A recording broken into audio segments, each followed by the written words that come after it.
को स्टार्ट होने में थोड़ा। Good evening everyone. तो जैसा कि आप सभी को पता है, हम यहाँ पर ले रहे हैं ऑनलाइन क्लासेस। किस क्लास के लिए? तो वो है 9th क्लास के लिए। किस सब्जेक्ट की? तो वो है मैथ की, जिसमें हमने अपना अवंती की तरफ से जो हम चैप्टर नंबर 6 पढ़ रहे थे उसको हमने खत्म कर लिया है, या यूं कहें कि 6 चैप्टर के जितने भी बेसिक थे वो हम खत्म कर चुके हैं। आज से जो हम शुरू करने वाले हैं वो है हमारे एग्जाम के लिए रिविजन, जो हमने 6 चैप्टर ही शुरू किया क्योंकि इसी के बेसिक्स अभी अभी हमने पढ़े थे। तो इसी को हम अभी पढ़ेंगे ताकि बेसिक्स जो है वो हमारे कितने काम आ रहे हैं वो हमें यहीं पर दिख जाए, है ना। चलिए तो शुरू करते हैं। इस प्रश्नावली का पहला सवाल, यहाँ पे आपको जो है वो क्वेश्चन दिया गया है कि एक आकृति है, उसमें ए बी और सी डी बिंदु जो है वो ओ पर प्रतिच्छेद कर रहे हैं। यदि कोण ए ओ सी जमा बी ओ ई 70 डिग्री का है और कोण बी ओ डी 40 डिग्री का है, तो बी ओ ई और प्रतिवर्ती ऑफ कोण सी ओ ई ज्ञात करो। तो पहले तो इस फिगर को अच्छे से बना लेते हैं और वो सब लिख लेते हैं जो जो चीजें हमें दी गई है। तो ये हमारे पास है ए बी और ये हमारे पास है सी डी। दो रेखाओं ने क्या किया? एक दूसरे को प्रतिच्छेद किया। इसका नाम है सी डी और इसका नाम है ए बी। ठीक है। और यहां से जो है वो एक रे या फिर एक किरण जा रही है, ऐसा आप कह सकते हो इसको। इसका नाम है ओ ई। इसका नाम है ओ और इसका नाम है ई। तो ये बिंदु हमारे पास है ओ। और यहाँ पे कितने तरह के कोण बन रहे हैं तो उनके बारे में भी एक बार हम देख लेते हैं। तो सबसे पहले यहाँ पे बात इन्होंने की है ए ओ सी और बी ओ ई की। तो पहले उन्हीं कोणों को ढूंढ लेते हैं। एक कोण इन्होंने कहा ए ओ सी नाम का, जो कि यहाँ पर बन रहा है। ठीक है। अगर आपको ये नजर आ रहा है बेटा तो आप इसको ध्यान से देखिए। अगर आपको नहीं नजर आ रहा तो आप इसको जूम भी कर सकते हैं अपनी स्क्रीन को, अगर आपको ये छोटी सी फिगर दिख रही है तो। ए ओ सी जो है एक कोण यहाँ है, बी ओ ई जो है एक कोण यहाँ है। ये कह रहे हैं जब ए ओ सी में बी ओ ई को जोड़ेंगे तो 70 डिग्री जो है वो उत्तर आएगा। ठीक है, 70 डिग्री हमारा आंसर आएगा। ये चीजें हमें गिवन है, ये चीजें हमें दी गई हैं। उसके बाद और क्या दिया है? और हमें दिया है कि जो कोण है बीओडी, बताइए कहाँ है बीओडी? सभी बच्चे ढूंढिए और मुझे बताइए। मैम नीचे। नीचे। ठीक है, ये है यहाँ पर बीओडी, ये वाला है ना। तो आपको कहा है कि जो बीओडी है वो कितने उसका है, कितने डिग्री का है? तो वो 40 डिग्री का है।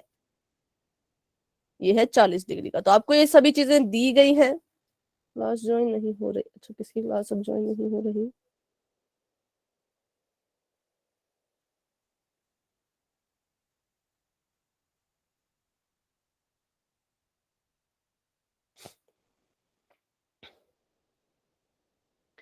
ठीक है।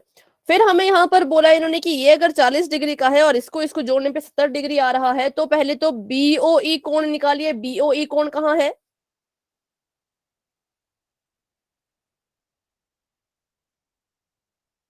मैम ग्रीन कलर से। ग्रीन कलर से, ये वाला। ठीक है। तो पहले ही कह रहे हैं कि इस कोण को निकालो। फिर कह रहे हैं सीओई का प्रतिवर्ती भी बताइए। तो सीओई कोण कहाँ है?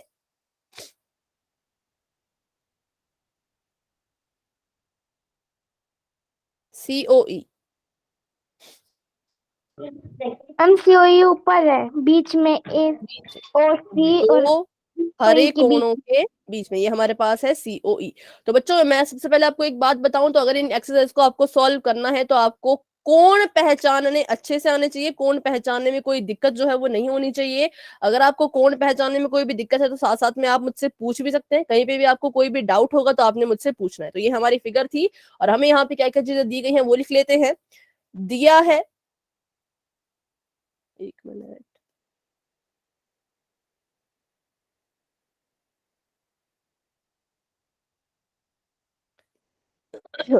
कोण ए ओ सी जमा कोण बी ओ ई बराबर है 70 डिग्री के। और जो कोण है बी ओ डी वो बराबर है 40 डिग्री के।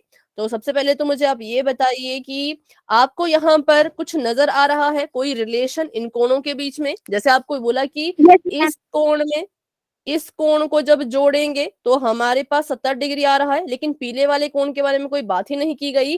तो बताइए आप कैसे इसको सॉल्व करोगे? अगर मैं आपको बोलूं एओसी निकालो पहले, कैसे निकालेंगे आप?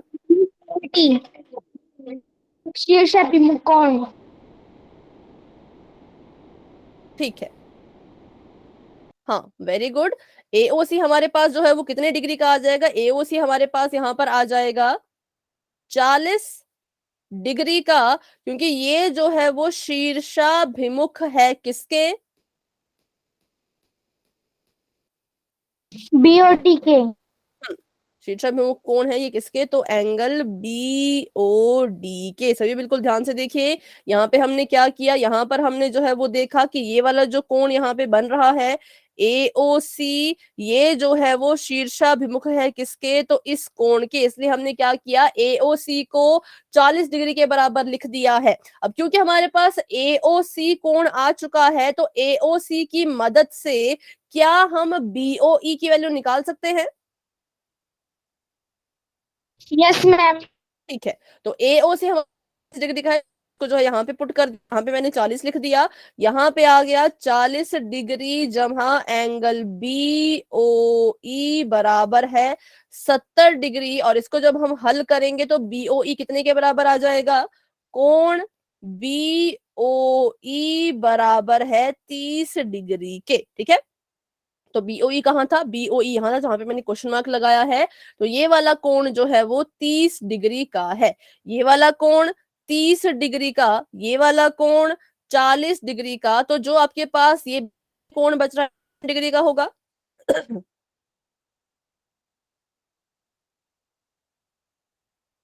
हमें दिख रहा है कि ये तीनों कोण यहाँ पे मिल करके 180 डिग्री का कोण बना रहे हैं। तो हम क्या मैम कर एक सकते हैं? तो हम लिख सकते हैं कि 40 डिग्री जमा 30 डिग्री जमा कोण सी ओ ई बराबर है 180 डिग्री। ठीक है, क्योंकि हम अगर इसको ध्यान से देखें तो ये वाला अगर हम इन दोनों एंगल को मिला दें तो ये बन जाएगा सीओई जमा 30। ये वाला एंगल और ये वाला एंगल मिलकर के लीनियर पेयर या रैखिक युग्म बना रहे थे। तो हमने क्या किया, हमने इसको ऐसे लिख के यहाँ पे साबित करना है कि 180 के बराबर है। और यहाँ से हम क्या कर सकते हैं, यहाँ से हम सॉल्व कर सकते हैं किसको? सीओई को। चलो यहाँ से निकालते हैं सीओई की वैल्यू। तो सीओई कितने के बराबर आ जाएगा? 40 जमा 30 70 होता है, 70 को अगर हम उस पार भेजेंगे तो ये आ जाएगा 180 माइनस 70, 110। 110 डिग्री का कोण है हमारा कोण सीओ ई, ये वाला। ठीक है, कितने डिग्री का? तो 110 डिग्री का। अब लेकिन हमसे सीओई के बारे में तो पूछा नहीं था, हमें तो कहा था सीओई का प्रतिवर्ती कोण निकालो। तो हम अगर हम सीओई का प्रतिवर्ती कोण निकालना चाहेंगे तो हम क्या करेंगे, हम लिखेंगे प्रतिवर्ती ऑफ कोण सीओई। प्रतिवर्ती कोण निकालने के लिए क्या करना होता है, हमें जो है अपने कोण को 360 में से घटाना है। 360 में से जब हम 110 को घटा देंगे तो हमें उसका प्रतिवर्ती कोण मिल जाएगा। बताइए कौन सा? 250। ठीक है, 250 डिग्री। तो ये हमने यहाँ पे पूरा क्वेश्चन सॉल्व कर लिया। तो इसका करते हैं एक बार फिर से क्विक रिवीजन ताकि बाकी बच्चे भी समझ पाए। हमको दिया था कि जो कोण है हमारे पास जो कोण है हमारे पास एओसी, मतलब कि ये वाला जो मैंने यहाँ पे हरे रंग का बनाया है, ये हरे हरे रंग वाला कोण, और जो मैंने यहाँ पे बनाया है दूसरा हरे रंग वाला कोण, ये इन दोनों को जब हम जोड़ें तो 70 डिग्री आ रहा है, ऐसा हमें कहा गया था। ठीक है, फिर हमने बाकी कुछ नहीं दिया था, बस इतना दिया था और इतना दिया था कि ये वाला कोण जो है वो 40 डिग्री का है। तो हमने देखा कि ये 40 डिग्री का है और इसके शीर्षाभिमुख ये हरा वाला कोण है, लाल वाले कोण के शीर्षाभिमुख हरा वाला कोण था। तो हमने कहा कि अगर ये 40 है तो ये भी 40 ही होगा। ठीक है, अगर ये 40 है तो ये भी 40 ही होगा। तो यहाँ से हमने इसको कर दिया इसके बराबर। उसके बाद हमें एक और चीज दी गई थी कि 40 वाले कोण में अगर इस क्वेश्चन मार्क वाले कोण को जोड़ोगे तो 70 आता है। 40 डिग्री वाले कोण में इस क्वेश्चन मार्क वाले कोण को जोड़ोगे तो 70 आता है। तो हम क्या करेंगे, 70 में से 40 को घटा दिया हमने तो हमारे पास आ गया 30। इसलिए हमने यहाँ पे लिख दिया दूसरे हरे वाले कोण का माप 30 है। ठीक है, तो चलो ये वाला कोण हमें निकालने के लिए कहा था बीओई, वो तो हमने निकाल लिया। फिर हमें उन्होंने पूछा था कि जो आपका बीओई देखो 30 डिग्री, ये हमें निकालने को कहा था, ये हमने निकाल लिया। उसके बाद इन्होंने कहा कि हमें जो है वो सीओई कोण का प्रतिवर्ती कोण बताइए। तो ये हमारे पास है सीओई, इसका प्रतिवर्ती निकालने के लिए कहा गया था। तो पहले सीओई की वैल्यू निकालनी होगी, उसके बाद ही उसका प्रतिवर्ती कोण निकल पाता है। तो हमने देखा कि अगर मैं अभी के लिए क्वेश्चन मार्क है, अभी के लिए मुझे इसका माप नहीं पता।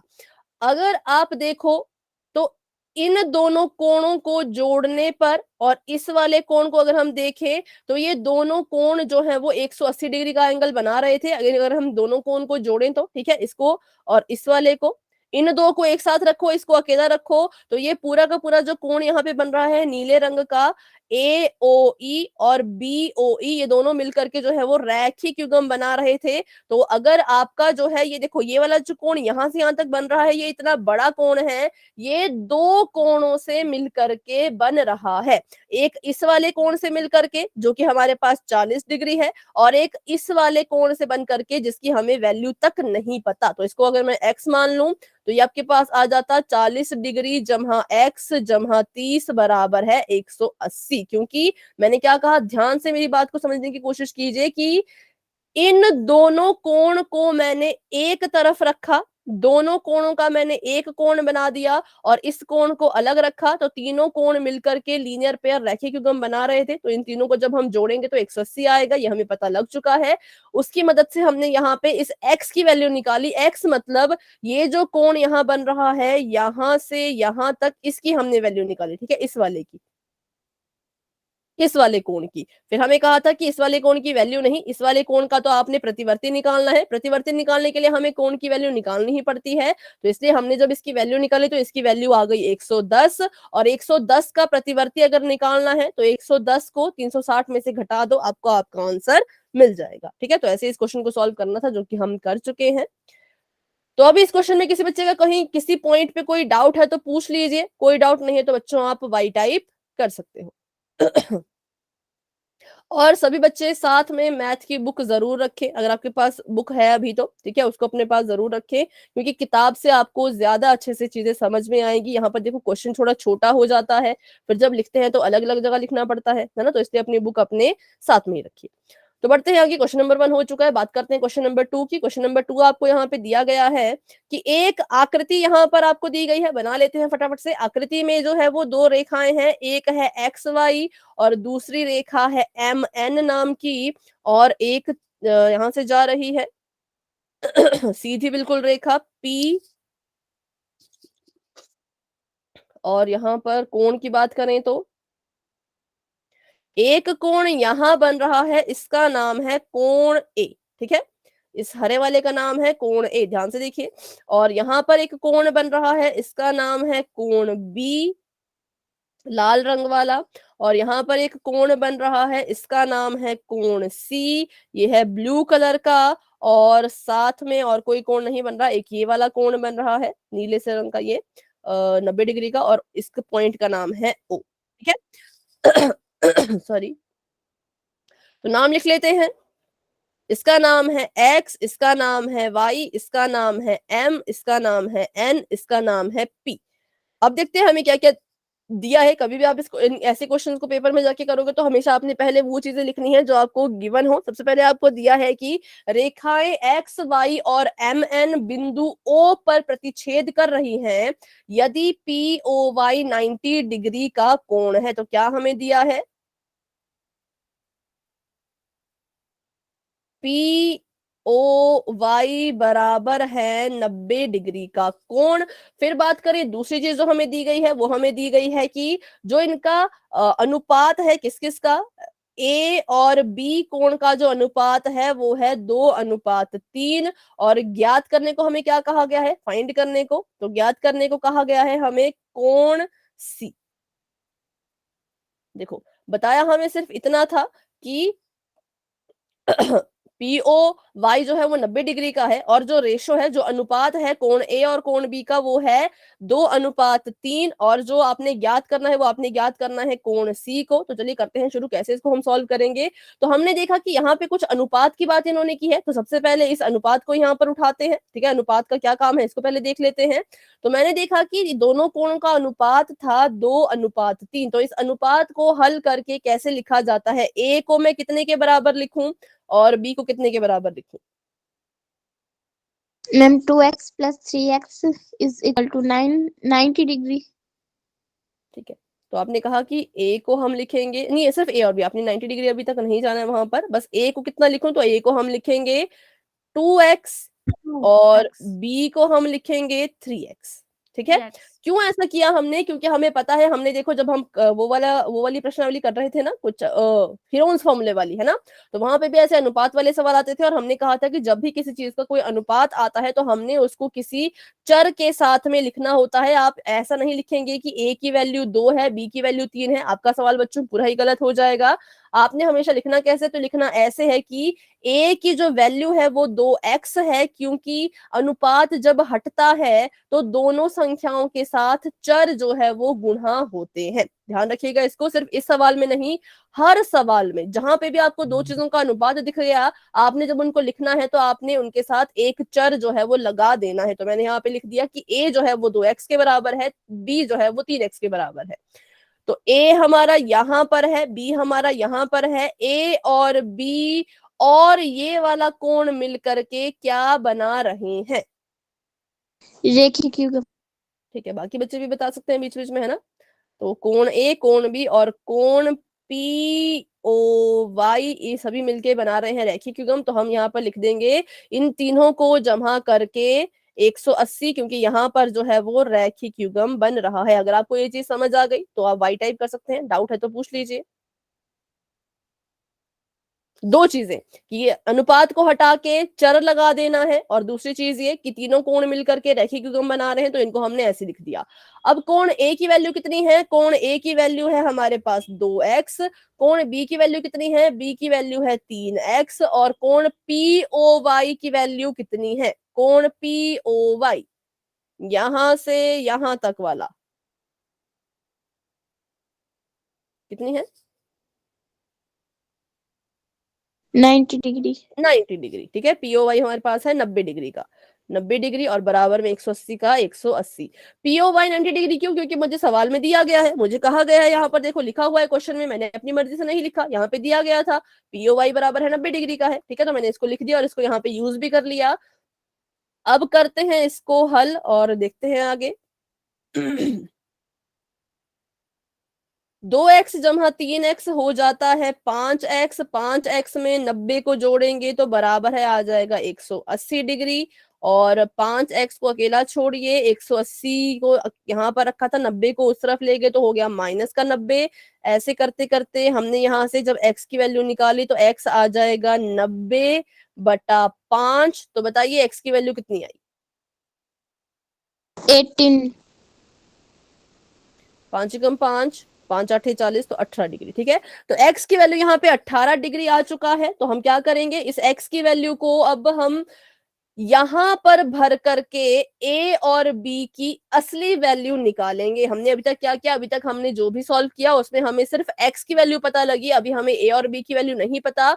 कोण a कितने डिग्री का है, कोण b कितने डिग्री का, ये हमें नहीं पता है। अब हमें पता लगेगा जब हम x की वैल्यू को वहां पर भरेंगे। तो a बराबर है 2 × 18 और b बराबर है कितना? बताइए जरा, b बराबर है 3 × 18। 54। 3 × 18। ठीक है, b बराबर है 3 × 18। तो जब आप b को सॉल्व करेंगे तो 18 दूनी कितना आएगा? 36। और b की वैल्यू कितनी आएगी? 54। चलो, ये हमारे पास यहाँ से असल वाली b की वैल्यू और a की वैल्यू आ चुकी है। यहाँ तक अगर आपको पूरा क्वेश्चन समझ आ रहा था तो आप y टाइप करेंगे, डाउट है तो पूछेंगे। और अगर आप इसको नोट कर रहे हैं और अगर आपने इसको नोट कर लिया है तो भी आप y टाइप कर सकते हैं, क्योंकि इसको मैं अभी मिटाने वाली हूँ, अगर जरूरत पड़ी मिटाने की तो। ठीक है, चलो, तो a की वैल्यू आ गई 36, b की वैल्यू आ गई 54, लेकिन हमें कहा है कि a और b की नहीं, c की वैल्यू ज्ञात कीजिए। तो c तो यहां पर है, अभी थोड़ा इसको जूम करके देखते हैं ध्यान से।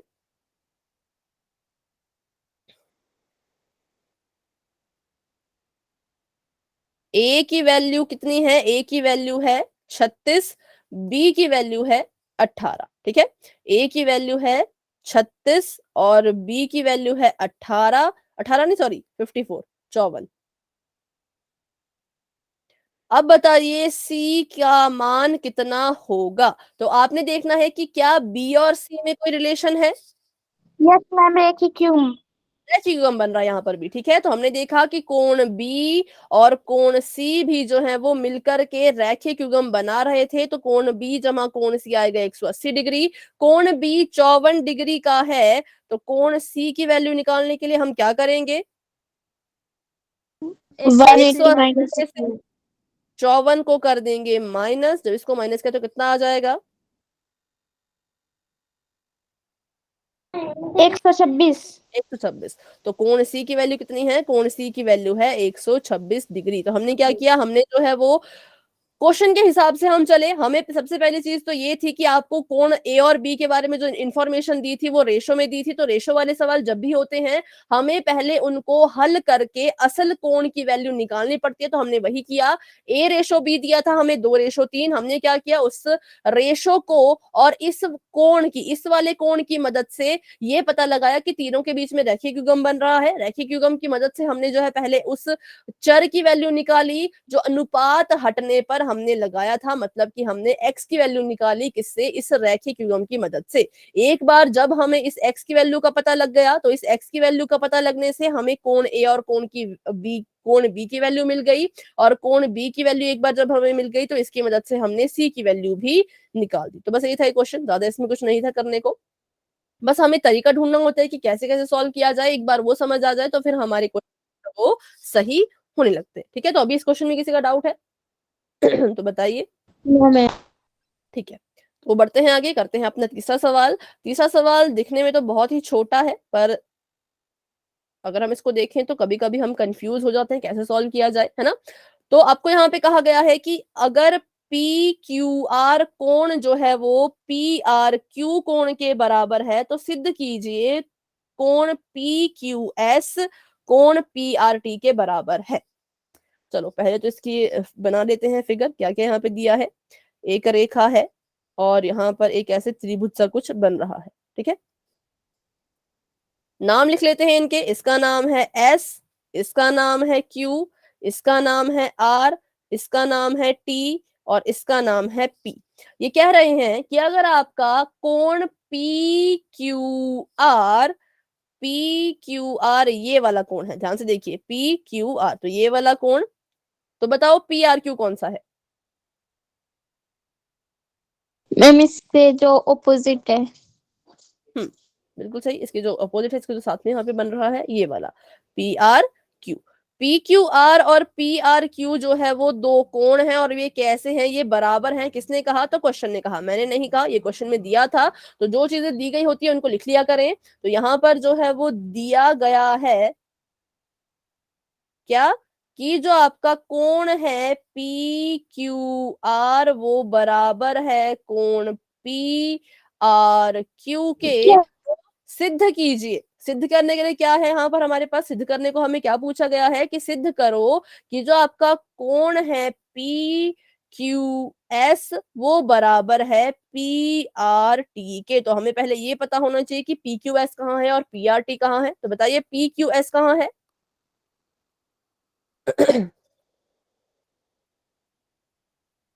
कोण पी क्यू एस कहाँ पर है? मैम मैम कौन पी क्यू आर के हाँ, कोण पी क्यू आर के बगल में जो कोण बन रहा है यहाँ पर ये है पी क्यू एस, क्योंकि हमें दिख रहा है ये पी क्यू, ये क्यू एस, तो बन गया पी क्यू एस। ठीक है, कोण पी क्यू एस, तो ये वाला कोण है यहाँ पर पी क्यू एस। बच्चों इसमें सबसे जरूरी पता क्या चीज है, मैं आपको फिर से रिपीट करती हूँ। कोण को पहचानना, कोण का नाम देख के ये पता लगाना कि कोण कहाँ बन रहा है, वो चीज सबसे ज्यादा इंपॉर्टेंट है। तो पी क्यू एस ये है इधर बाहर वाला और पी क्यू आर है अंदर वाला। ठीक है, अब बात करूं मैं पी आर टी की, तो पी आर टी कोण कहाँ बन रहा है? पी आर क्यू के साइड। पी आर क्यू के साइड में। ठीक है, बिल्कुल सही, पी आर क्यू के बिल्कुल साइड में यहाँ पर। ठीक है, ये हमारे पास बन रहा है पी आर टी। तो आपने साबित कौन कौन से कोणों को आपने बराबर साबित करना है? जो बाहर की तरफ को बन रहे हैं पी आर टी और पी क्यू एस। ठीक है, इन दोनों को हमने बराबर साबित करना है। तो चलिए शुरू करते हैं। अभी हमें इन्होंने बस इतनी ही इंफॉर्मेशन दी है कि ये अंदर वाला कोण जो है वो बाहर वाले कोण के बराबर है, बस इतना हमें दिया गया है, बाकी हमें कुछ नहीं दिया। तो अभी मैंने देखा कि ध्यान से अगर मैं देखूं तो अगर मैं इस वाले कोण और इस वाले कोण को देखूं तो इनके बीच में क्या रिलेशन है? रैखिक युग्म। ठीक है, अच्छा जब आप सिद्ध करते हो ना, आप नीचे इसको हिंदी में क्या लिखते हो जब हम लिखते हैं कि उसको साबित करना है? पहले तो हम लिखते हैं जो दिया गया हो, फिर हम लिखते हैं जो सिद्ध करना हो, फिर उसके नीचे क्या लिखते हैं आप? लिखते हैं कुछ या नहीं? No ma'am. ठीक है, तो यहाँ पे हम इंग्लिश में लिखते हैं ना प्रूफ, मतलब हमने इसको प्रूफ कर रहे हैं, तो ऐसे प्रूफ। ठीक है, तो प्रूफ यहाँ मैं लिख रही हूँ कि अब हम इसको प्रूव करने वाले हैं। उसके लिए सबसे पहला स्टेप हम क्या करेंगे, सबसे पहली चीज हमने ये देखी, जो हमारा कोण पी क्यू आर है, उसमें जब मैं कोण पी क्यू एस को जोड़ू तो कितना आएगा? 180। 180, क्योंकि ये क्या बना रहे हैं, ये मिलकर के रैखिक युग्म बना रहे हैं।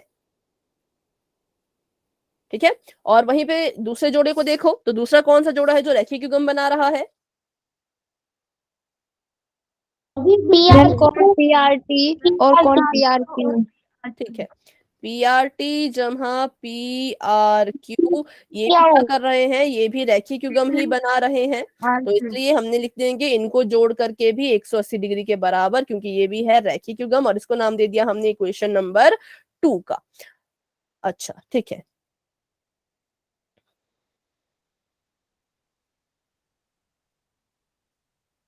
चलो, अगर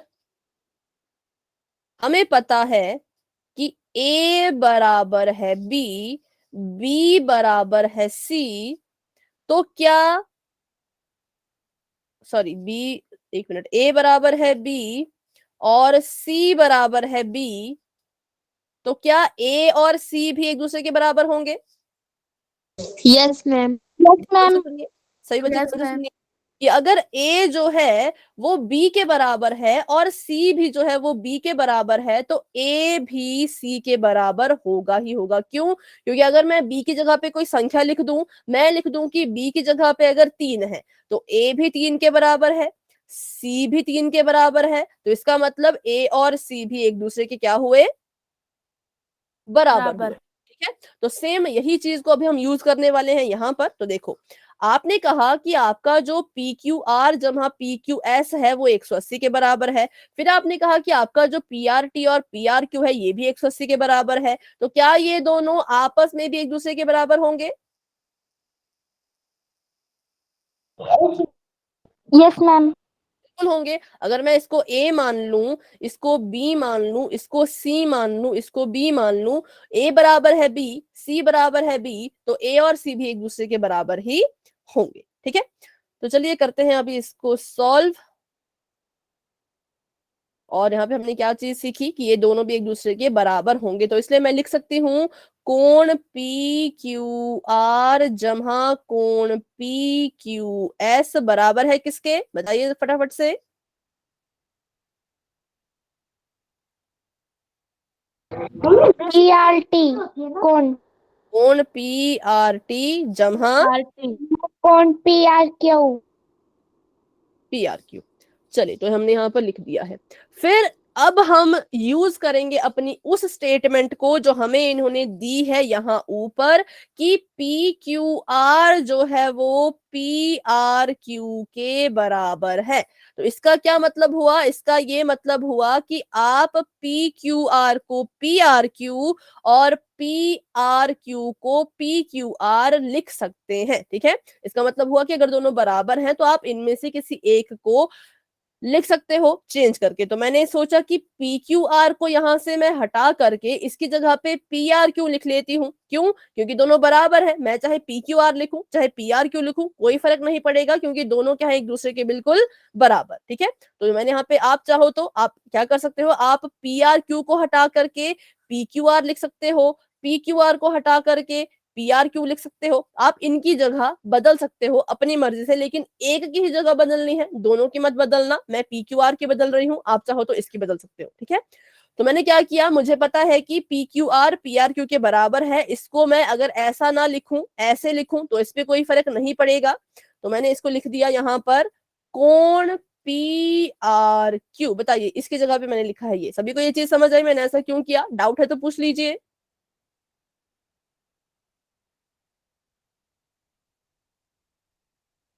मैंने क्यों इसकी जगह को बदला? अगर आपको इसमें कोई डाउट है तो बच्चों आप पूछ सकते हैं।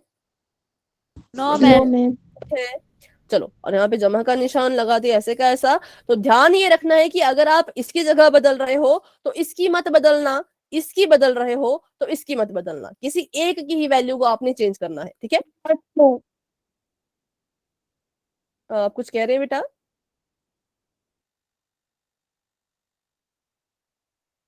चलो अब देखते हैं यहाँ पे इसको सॉल्व करके। तो हमने देखा कि यहाँ पे भी पी आर क्यू है, यहाँ पे भी पी आर क्यू है। तो हम जब ऐसे सवालों को करते थे, जब हम पक्षांतरण विधि का यूज करते थे, तो हम देखते थे अगर कोई चीज सेम है, अगर दोनों चीजें एक्स एक्स वाली हैं तो उनको बराबर है कि एक तरफ लिखना पसंद करते थे, अगर दोनों चीजें वाई वाई वाली है तो उनको भी बराबर है कि एक तरफ लिखना पसंद करते थे। दो जो चीजें आपस में किसी ना किसी तरह से मैच कर रही होती थी, मेल खा रही होती थी, उनको हम बराबर है कि एक तरफ लिखना पसंद करते थे। तो मैंने क्या किया, इसको यहां से उठा करके मैंने बराबर है कि उस पार लिख दिया। तो बताइए जब ये यहां से उठेगा तो बराबर है कि उस पार जाकर के कौन सा चिन्ह अपने साथ रखेगा?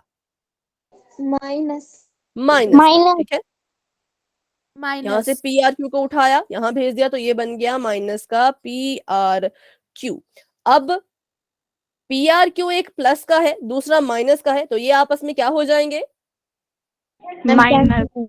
कट जाएंगे, है ना। एक पीआरक्यू में से आपने एक पीआरक्यू को माइनस कर दिया तो जीरो आ गया, तो जीरो को लिखना जरूरी नहीं है, हमारे पास जो चीजें बच गई उनको लिख लो। इस तरफ बच गया पी क्यू एस और इस तरफ बच गया कोण पी आर टी, और यही हमें साबित करने के लिए इन्होंने कहा था, ठीक है। तो देखते हैं एक बार फिर से क्या हमने किया। हमें कहा था पी क्यू एस को पी आर टी के बराबर साबित करो, तो वो हम कर चुके हैं। दिया क्या था, दिया बस इतना था कि अंदर वाले जो दो कोण हैं वो एक दूसरे के बराबर हैं, और बाहर वाले कोणों का हमसे पूछा था कि चलो बाहर वाले कोणों को भी बराबर साबित करो, अगर अंदर वाले कोण बराबर हैं तो बाहर वालों को भी बराबर साबित करो। तो हमने कहा कोई इसको सॉल्व करने का कोई नियम तो हमें नजर आ नहीं रहा, तो हमने देखा चलो ये देखते हैं कि अंदर वाले और बाहर वाले कोणों में क्या रिश्ता है, क्या रिलेशन है। तो जब हमने देखा तो इस तरफ भी एक बन रहा था रैखिक युग्म, और इस तरफ भी बन रहा था रैखिक युग्म। फिर हमने देखा कि जब हम इन कोणों को जमा कर रहे हैं तो दोनों ही जोड़ 180 के बराबर आ रहे हैं। तो जब अगर कभी भी ए बी के बराबर हो और सी भी बी के बराबर हो तो ए सी भी एक दूसरे के बराबर होते हैं। इस नियम का इस्तेमाल हमने यहां पर किया, और इसको इस्तेमाल करने पे हमने लिखा पी क्यू आर जमा पी क्यू एस बराबर है पी आर टी जमा पी आर क्यू। फिर अब यहाँ पे आके हम फिर से फंस गए कि अब इसको और ज्यादा हल करने के लिए तो कुछ नहीं मिल रहा।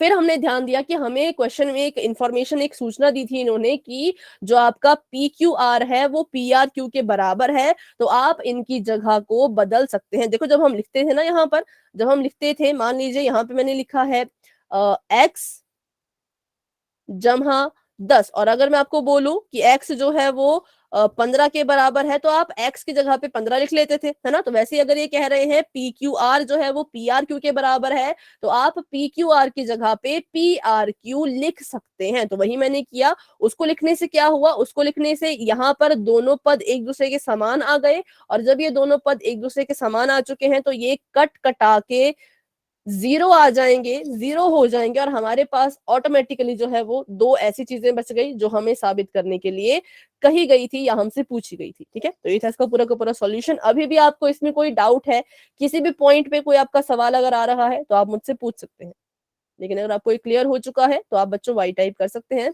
और अगर आप इसके नोट्स बनाएंगे तो आपके लिए भी अच्छा होगा, क्योंकि फिर जब आप इसकी प्रैक्टिस करोगे फाइनल पेपर के लिए तो आप फटाफट से अपने नोट्स निकाल सकते हो और अपना जो है वो रिवीजन अच्छे से कर सकते हो, ठीक है। और आप इसकी रिकॉर्डिंग भी देख सकते हो। चलिए तो बढ़ते हैं आगे और करते हैं अपना अगला सवाल। अगला सवाल आपको कुछ इस तरह का यहाँ पर दिया गया है। इसको पहले तो इसकी आकृति बना लेते हैं। एक लाइन आई यहां से यहां तक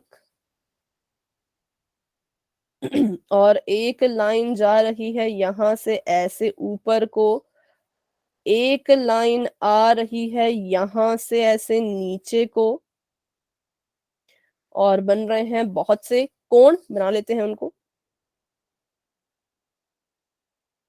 एक कोण यहां पर बन रहा है काले रंग का, इसका नाम है x। एक कोण यहां बन रहा है हरे रंग का, इसका नाम है y। और एक कोण यहां बन रहा है लाल से रंग का, इसका नाम है z। और एक और कोण बन रहा है नीले रंग का और उसका नाम है u। डब्लू। अच्छा W, हाँ, और इसका नाम है C, इसका नाम है B, इसका नाम है A, इसका नाम है D, और बीच में जो बिंदु है हरे से रंग का, या जो भी आप बोलो, जहां पे तीनों आपकी सारी रेखाएं मिल रही हैं, उसका नाम है बिंदु O। ये कह रहे हैं आपको जो दिया है, पहले तो उसको लिख लीजिए फटाफट से कि हमें क्या चीज दी है। तो हम लिखेंगे दिया है कि x जमा y बराबर है W जमा Z, ये चीज हमें गिवन है, और हमें कहा है कि सिद्ध कीजिए,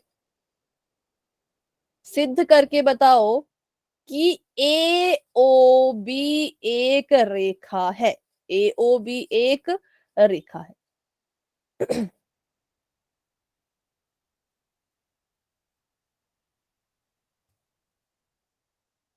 ठीक है, तो कैसे प्रूव करेंगे ए ओ बी एक रेखा है? सबसे पहले मुझे ये बताओ, कौन कौन बच्चा ऐसा भी कहेगा कि हमारे जो कोण हैं ये और ये दोनों रैखिक युग्म बना रहे हैं? बताओ।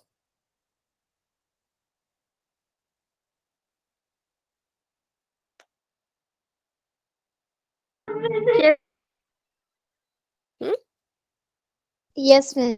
ठीक है, पर मैं कह रही हूं नो। क्यों? क्योंकि देखो, हमें क्वेश्चन में ऐसा कहा ही नहीं है कि ये रैखिक युग्म बना रहे हैं। देखो, हमें साफ पता है, हमें पता है कि जब आपकी कोई चीज रेखा होती है और उस रेखा के ऊपर दो कोण जब बन रहे होते हैं, तब हम उसको कहते हैं कि रैखिक युग्म बन रहा है। अभी हमें यहाँ पे दिख तो रहा है कि रैखिक युग्म जैसा कुछ बन रहा है, पर हम कह नहीं सकते। क्यों नहीं कह सकते? क्योंकि हमें तो ये बता नहीं रहे हैं, हमें क्वेश्चन में बताया नहीं गया है कि एओबी एक रेखा है, बल्कि ये तो उल्टा हमसे पूछ रहे हैं कि आप साबित करके बताओ कि एक रेखा है। जब तक हम ये साबित नहीं कर देते कि ये एक रेखा है, तब तक हम ये भी साबित नहीं कर पाएंगे कि हमारे जो कोण हैं वो रैखिक युग्म बना रहे हैं। ठीक है, तो अभी इसको सॉल्व करने के लिए क्या करेंगे, तो चलिए सोचते हैं। अभी हमारे पास इसको देखो, सॉल्व करने की कोई एक तकनीक नहीं होती कि मैं आपको फॉर्मूला बताऊं और आप उसे सॉल्व कर सको। इन क्वेश्चन को सॉल्व करने के लिए अलग अलग तरीके हमें अपनाने पड़ते हैं। ठीक है, तो यहाँ पे मैंने देखा कि इन्होंने जमा का इस्तेमाल किया। अच्छा, पहले सब मुझे ये बात बताओ कि आप सभी को समझ आया ना कि मैं यहाँ पे कह रही हूँ कि रैखिक युग्म अभी नहीं बन रहा। क्यों नहीं बन रहा? क्योंकि हमें इन्होंने कहा नहीं है। अगर ये कहते कि ए भी एक रेखा है, तब हम बिल्कुल 100% श्योरिटी के साथ कहते कि हाँ भाई, अगर ये एक रेखा है तब तो जरूर यहाँ पे रैखिक युग्म बन रहे हैं। ठीक है, हाँ, अब किसी का कोई डाउट है तो पूछिए।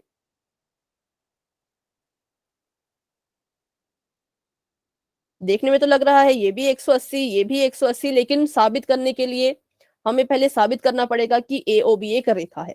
तो चलो, मैंने देखा कि यहाँ पे बड़े जमा जमा का इस्तेमाल कर रहे थे, तो क्यों ना हम अपने सभी कोणों को जमा कर दें। मैंने देखा कि सभी यहाँ पे इसने दो दो कोणों की जमा की है, मैंने कहा कि हम सभी कोणों की जमा कर देते हैं। तो मैंने लिख दिया x जमा y जमा z जमा w बराबर है कितना, बता सकता है क्या कोई? 360। 360। ठीक है, क्योंकि हमें पता है कि जब एक पूरा गोला बन जाता है तो वो 360 डिग्री का कोण बन जाता है, तो हम कह सकते हैं कि ये पूरा का पूरा जो है वो 360 डिग्री का कोण यहाँ पे बन चुका है। ठीक है, अब देखो ध्यान से, अब ये कह रहे हैं कि जो आपका x प्लस वाई है पूरे का पूरा, वो बराबर है w प्लस जेड के। तो यहां पर भी हम क्या कर सकते हैं, इनकी वैल्यू को हटा करके चेंज कर सकते हैं, कर सकते हैं ना। अगर मैं यहां से पूरा का पूरा x प्लस वाई उठा दूं, मैं इसको कितने किसके बराबर लिख सकती हूँ?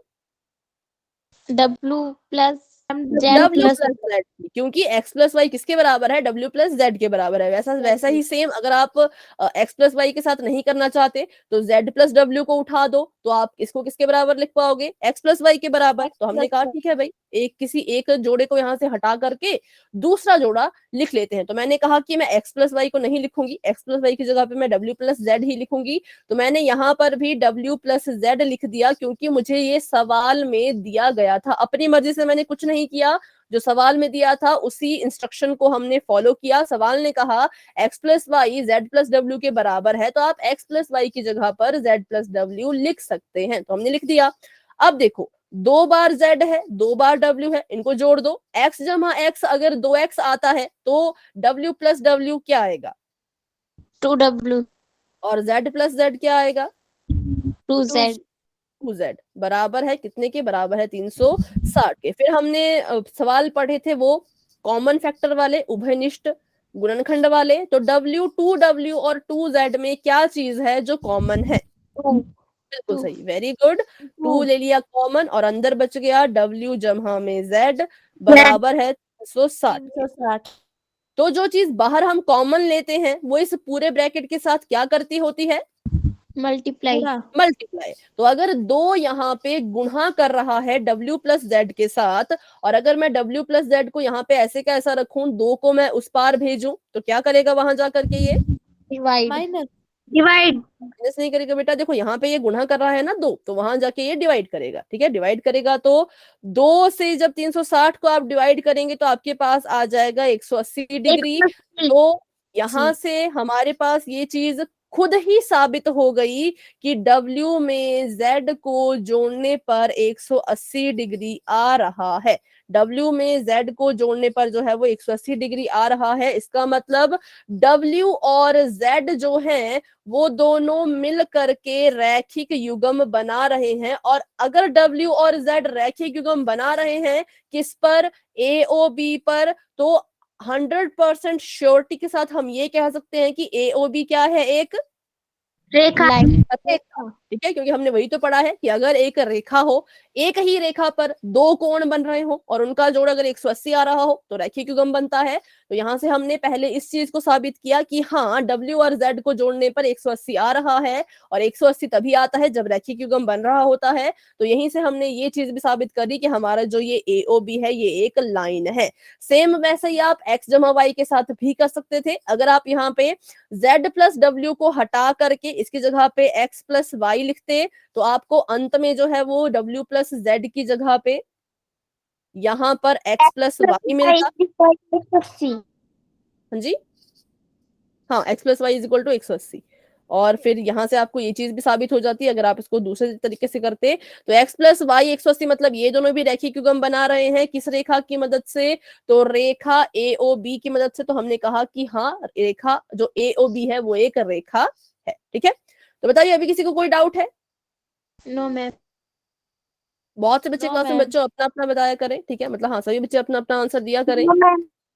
ठीक है, ठीक है।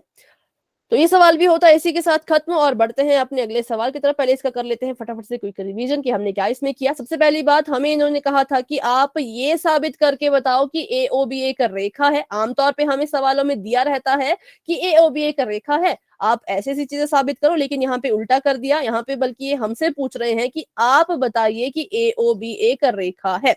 हमने कहा इसको साबित कैसे किया जाए, तो इन्होंने हमें एक और चीज दी थी, एक इंफॉर्मेशन दी थी कि x जमा y जो है वो W प्लस Z के बराबर है। तो हमने कहा ठीक है, इन्होंने जो इंफॉर्मेशन दी है वो जमा के रूप में दी है, तो क्यों ना हम भी अपने सभी कोणों को जमा कर दें। और जैसे हमने अपने सभी कोणों को एक एक करके जोड़ा, जब मैंने x में y को जोड़ा, y में z को जोड़ा, z में w को जोड़ा, तो मेरे पास एक गोला सा बन करके आ गया। और जब कोणों को जोड़ने पर एक गोला सा बन जाता है तो हम कहते हैं वो 360 डिग्री का कोण जो है वो बन चुका है। क्योंकि जहां पे भी गोला होता है वहां पे कोण कितने डिग्री का होता है? 360 का। तो हमने कहा कि जब हमने चारों कोणों को जोड़ा तो वो आ गया 360 के बराबर। अब हम यहाँ आके फंस गए, क्योंकि यहाँ पे आगे हमें सॉल्व करने के लिए कुछ भी नहीं मिल रहा था ही कुछ नहीं। तो फिर हमने इस इंफॉर्मेशन का यूज किया। इन्होंने कहा था कि x प्लस वाई पूरे के पूरे को आप हटा करके w प्लस जेड के बराबर लिख सकते हैं, क्योंकि इसकी जो ये जो चीज है ये पूरी की पूरी इसके बराबर है। और जब दो चीजें एक दूसरे के बराबर होती है तो आप उनमें से किसी भी एक चीज को लिख सकते हो। तो मैंने x प्लस वाई को यहाँ से हटा करके उसकी जगह पे लिख दिया w प्लस जेड यहाँ पर लिखा। यहाँ पे w प्लस जेड पहले का था, फिर इसको मैंने हल किया, z में z जोड़ दिया, w में w जोड़ दिया, आ गया 2w 2z। फिर यहाँ से दो को हमने बाहर ले लिया कॉमन, और कॉमन लेने के बाद w प्लस z ऐसे कैसा अकेला रह गया। और जब हम इसको यहाँ पर ऐसे का ऐसा लिखेंगे और 2 को बराबर है कि उस पार भेजेंगे तो 360/2 आ जाएगा और यहाँ से आ जाएगा 180। तो यहाँ से हमने ये चीज साबित कर दी कि जो हमारा W + Z है, यहाँ से यहाँ तक की जो चीज है वो एक 180 डिग्री की है, और ये जो चीज है ये 2 कोणों के जुड़ने से बन रही है, W और Z। तो ऐसे 2 कोण जो कि आसन्न हो, देखो यहाँ पे दोनों कोण आसन्न है, हमें दिख रहा है, इतना तो हमें दिख रहा था कि ये कोण आसन्न है। हमें दिख तो ये भी रहा था कि ये रैखिक युग्म है और ये लाइन है, पर फिर भी कहा था कि साबित करो, तो हमने साबित कर दिया कि ये वाली चीज आपकी पूरी 180 आ रही है, और 180 जो है वो आसन्न कोणों का योग तभी होता है जब वो दोनों कोण एक सीधी और समान रेखा पर बन रहे होते हैं। तो यहां से हमने ये चीज साबित कर चुके हैं कि AOB क्या है, एक रेखा है। ठीक है, तो बस यही था इसमें। बढ़ते हैं आगे अपने अगले सवाल की तरफ। अगला सवाल आप सभी के सामने कुछ इस तरह का है। तो अभी हमारे पास 12 मिनट, उम्मीद है 12 मिनट में हो ही जाएगा। चलो पहले इसकी फिगर बना लेते हैं, फिर समझते हैं कि क्या क्या दिया गया है और क्या हमसे पूछा गया है। एक चीज यहाँ पर है POQ, और एक रेखा यहां से जा रही है ऊपर को SO नाम की, और एक और रेखा यहां से जा रही है ऊपर को OR नाम की। अच्छा, इसकी फिगर को ना थोड़ा बड़ा बनाते हैं क्योंकि आपको ये ज्यादा जो है वो देखने को मिलेगी।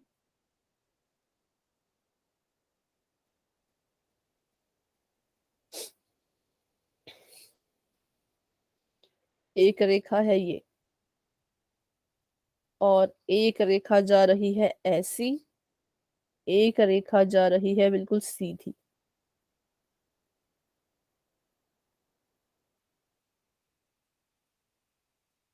इसका नाम है S, इसका नाम है R, इसका नाम है P, इसका नाम है O, इसका नाम है Q, और यहाँ पर एक कोण बन रहा है जो कि कितने डिग्री का है, क्या कोई बता सकता है? 90 डिग्री। 90 डिग्री। डिग्री। ठीक है, क्योंकि हमें पता है कि 90 डिग्री के कोण को ऐसा जो है वो दर्शाया जाता है। अब पढ़ते हैं क्वेश्चन, क्या क्या क्या क्या ये कह रहे हैं कि आकृति में POQ एक रेखा है। हमें इन्होंने ये चीज खुद ही बता दी है कि ये एक रेखा है, तो अब हमें साबित करने की जरूरत नहीं है। तो आपके सवालों में आपको पहले से बता दिया है कि POQ एक रेखा है, तो इसका मतलब POQ के ऊपर अगर कोई 2 कोण ऐसे ऐसे करके बनेंगे और वो आसन्न कोण होंगे तो उनका योग 180 होगा। ठीक है, तो POQ एक रेखा है और किरण OR रेखा PQ पर लंब है। जो आपकी किरण है OR नाम की, वो PQ रेखा पर लंब है। लंब का मतलब 90 डिग्री का कोण जो है वो बना रही है। किरणें OP, इसको इन्होंने किरण भी कहा है अभी के लिए। OP एक किरण है और OS भी एक किरण है। इनके बीच में, सॉरी, OP और OR के बीच में एक किरण है OS नाम की। बस इतना इन्होंने बताया है और कुछ भी नहीं बताया, और हमें कहा है कि आप ये सिद्ध करो कि जो कोण है ROS वो बराबर है 1/2 कोण QOS माइनस कोण POS के। तो हमने कहा कि तो बड़ा अजीब सा सवाल इन्होंने दे दिया है, पर इसको सॉल्व करना बहुत ही इजी है। कभी भी आपको ऐसे सवाल अगर दिखते हैं बच्चों जिसमें आपको एक तरफ लेफ्ट हैंड साइड दी गई हो, दूसरी तरफ राइट हैंड साइड दी गई हो, तो आपने क्या करना है, आपने जो है किसी एक पक्ष को उठाना है और उसको दूसरे पक्ष के बराबर करना है। ठीक है, या तो आप ROS को उठा करके इसको हल करके इसके बराबर लिखो, या तो आप इस पूरी चीज को उठा करके हल करके इसके बराबर लेके आओ, और साबित हो जाएगा कि ये दोनों एक दूसरे के बराबर है। तो हमने कहा ROS को सॉल्व करना थोड़ा सा मुश्किल अभी के लिए हो सकता है, तो क्यों ना हम इस वाले पक्ष को उठा करके हल करते हैं। बस इतनी सी बात अगर आपको समझ आ चुकी है तो वाई टाइप कर दीजिए कि जब भी ऐसे सवाल आएंगे तो किसी एक पक्ष को उठाना है और उसको हल करने की कोशिश करनी है, और उत्तर में दूसरे पक्ष का ये आना चाहिए। ठीक है, चलो तो अभी चलते हैं उस तरफ। पहले इस पक्ष को लिख लेते हैं। क्या है वो पक्ष? 1/2 ब्रैकेट में कोण QOS माइनस का निशान कोण POS। ठीक है, सबसे पहले हम देखेंगे कि हम अपने इन कोणों को नाम बदल के कैसे लिख सकते हैं, या फिर किन 2 कोणों के रूप में लिख सकते हैं। ये देखो QOS, पहले बताओ कोण QOS कहां पर है? QOS ma'am 90 degree. नहीं 90 डिग्री तो बेटा 90 Q- डिग्री मैम, 90 डिग्री के आगे है जो। रेखाओं के नाम बताओ कि किस रेखा से, रंग बताओ किस रेखा से शुरू होगी किस रेखा तक जाएगा। मैम ब्लू से रेड, ओके, ओएस तक, रेड। ब्लू से रेड तक। ब्लू से रेड, बिल्कुल सही। कि हम क्या करेंगे, जो QoS है ये आपका Q है, ये आपका है QO और ये है OS। तो जब QoS को मिलाया तो यहां से यहां तक का जो कोण बनेगा उसको हम कहेंगे QoS कोण, जो कि यहाँ पे बन रहा है ऐसे। ठीक है, ये पूरा का पूरा ये बड़ा वाला। तो हमें दिख रहा है कि ये जो बड़ा वाला कोण है QoS, ये बड़ा वाला कोण जो है वो दो कोणों की मदद से बन रहा है। तो बताइए उन दो कोणों के नाम कि किस कोण में किसको जोड़ोगे और आपके पास QoS आएगा। QOR प्लस आर में ROS। ROS। QOR जमा ROS, बिल्कुल सही। जब हमने QOR में इस वाले कोण में इस वाले कोण को जोड़ा तब जाकर के ये पूरा कोण बना, है ना। तो इस लाल वाले कोण का नाम है QOR और इस नीले वाले कोण का नाम है ROS। तो इनको जब हम जोड़ेंगे, इसकी जमा जब इस वाले कोण में करेंगे तब ये पूरा का पूरा कोण हमें यहाँ पर देखने को मिलेगा। तो अगर आपको ये चीज समझ आ चुकी है तो वाई टाइप कर दीजिए। जिन बच्चों को डाउट है वो मुझसे दोबारा से पूछ सकते हैं। ठीक है, तो हम ऐसा कर क्यों रहे हैं, क्योंकि हमें नहीं मिल रहा, हमें सॉल्व करने के लिए कुछ मिल ही नहीं रहा, तो क्या करें। तो हमने सोचा कि ये जो दो कोण यहाँ पे बन रहे हैं इसमें जो है वो ROS का कुछ ना कुछ किरदार है। तो उसी को हमने क्या किया, QoS को तोड़ के ROS के रूप में लिख दिया। और ROS के रूप में कैसे लिखा, तो ROS में जब QOR को जोड़ रहे थे तो QoS बन रहा था, इसलिए हमने इसको इस तरह से लिख दिया। अब बात करते हैं कोण POS की। तो पहले तो ये पता करेंगे POS कोण कहाँ पर है, कहाँ पे बन रहा है। रेखाओं के रंग बता दीजिए फिर। Ma'am blue and red. ठीक है, इस तरफ वाला है ना, ये वाला जो हमारे पास कोण बन रहा है अब ये बन रहा है POS। तो अगर हम POS को लिखना चाहें किन्हीं दो कोणों के जमा में भी लिख सकते हैं, माइनस में भी लिख सकते हैं। तो बताइए कैसे हम इसको लिख पाएंगे। मैम कौन? QOR minus ROS। POR minus POS। ठीक है, नहीं POR माइनस ROS। ठीक है, देखो ये कोण यहां से यहां तक का था और ये कोण यहां से यहां तक है। बड़ा वाला कोण यहां से यहां तक है, छोटा वाला कोण यहां से यहां तक है। तो ये हमें कब मिलेगा, जब हम इस पूरे बड़े वाले कोण में से, देखो जब हम इस पूरे बड़े वाले कोण में से इतने हिस्से को गायब कर देंगे। इतने हिस्से को अगर मैं गायब ही कर दूं तो मेरे पास ये वाला कोण, हरा वाला कोण बच रहा है ना। तो हमने क्या कहा कि अगर हम क्या करें, इस बड़े वाले कोण मतलब कि ROP में से अगर इस हिस्से को माइनस कर दें, इस हिस्से को गायब कर दें, तो हमें सिर्फ और सिर्फ हमारा ये यहां से यहां तक वाला कोण ही नजर आएगा। इसलिए हमने कोण POS को लिखा ROS के माइनस में। ठीक है, तो QoS में भी ROS आ रहा है, POS में भी ROS आ रहा है। तो इसका मतलब हम अभी तक सही जा रहे हैं क्योंकि हमें ROS तक ही पहुंचना था। तो बस एक को हमने किसमें लिखा, एक को हमने लिखा इसके जमा में, एक को हमने लिखा इसके माइनस में। अब कुछ नहीं करना है, इस वैल्यू को यहां से उठा करके इसमें भर देना है। तो हाफ का तो हाफ ऐसे का ऐसा ही रहेगा और QoS को हम लिख देंगे कोण QOR जमा कोण ROS और बीच में इनके माइनस का निशान है तो माइनस का निशान लगा दीजिए और अगले ब्रैकेट में आ जाएगा कोण POR माइनस कोण ROS। ठीक है, इसकी जगह पे ये लिखा, इसकी जगह पे ये लिखा, क्योंकि अभी अभी तो हमने इनको तोड़ तोड़ के बनाया है। अब हाफ का हाफ ऐसे कैसा ही रहेगा और कोण जो है हमारा QOR, इसको बाहर निकाल दो। QOR जमा ROS और यहाँ पे बताइए क्या होगा जब हम ब्रैकेट हटाएंगे। तो ये माइनस बाहर बैठा है, माइनस पहले इससे गुणा करेगा फिर इससे भी गुणा करेगा। तो बताओ क्या लिखूं मैं। Minus POR plus ROS। ठीक है, माइनस का POR और जमा का ROS। चलो तो अभी आरओएस मुझे 2 बार दिख रहे हैं, तो हाफ का तो हाफ ही रहेगा। आरओएस को आरओएस के साथ लिख दीजिए, क्योंकि जो चीजें एक दूसरे के साथ सिमिलर होती हैं उनको हम पास पास लिख लेते हैं। आरओएस में आरओएस और माइनस का पीओआर, चलो इसको रहने दो अभी। आरओएस को आरओएस में लिख दिया, साथ में जमहा का क्यूओआर और माइनस का पीओआर। POR। ठीक है।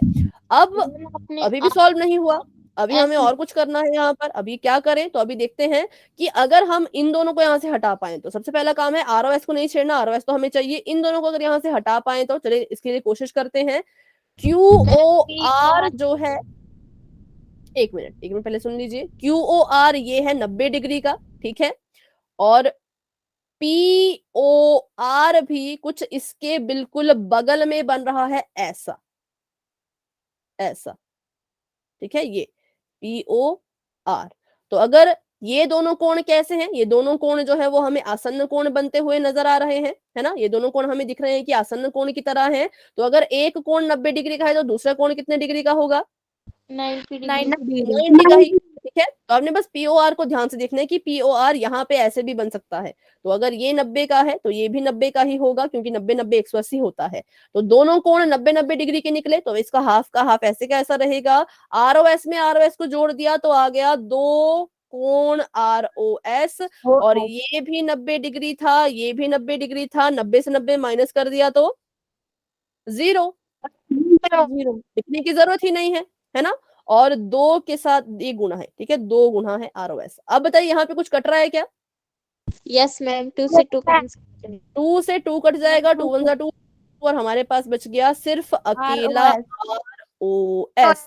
तो हमने अपने सवाल की शुरुआत की थी राइट हैंड साइड से, जो हमारा पक्ष था राइट हैंड साइड, उससे, और अंत तक हम कहाँ पहुंच गए? अपनी लेफ्ट हैंड साइड पे हम पहुंच गए। तो यहां से हमें हमारा आंसर जो है वो मिल गया, ठीक है।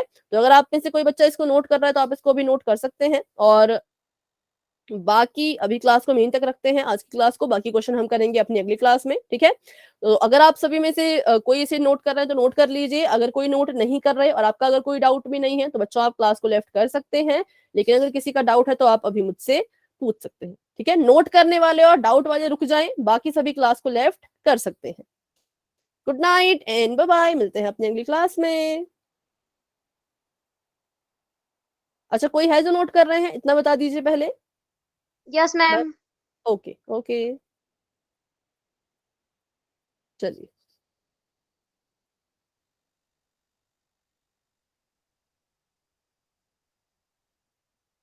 अगर जूम करना होगा तो बता देना, मतलब किसी पॉइंट पे।